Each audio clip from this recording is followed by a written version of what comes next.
In this video tutorial, I'm going to share to you on how you can fix we can't activate Windows on this device as we can connect to your organization server.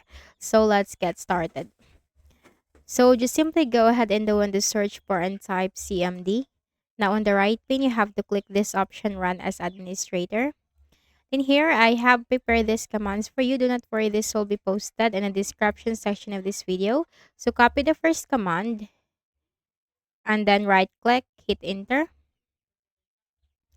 Okay, key management service machine name set to successfully. Click on OK and then close this.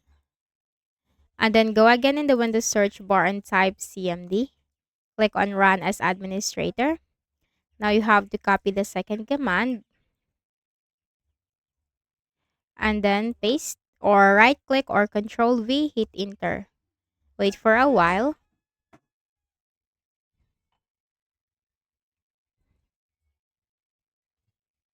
Now activating Windows and this is done successfully. So click on OK.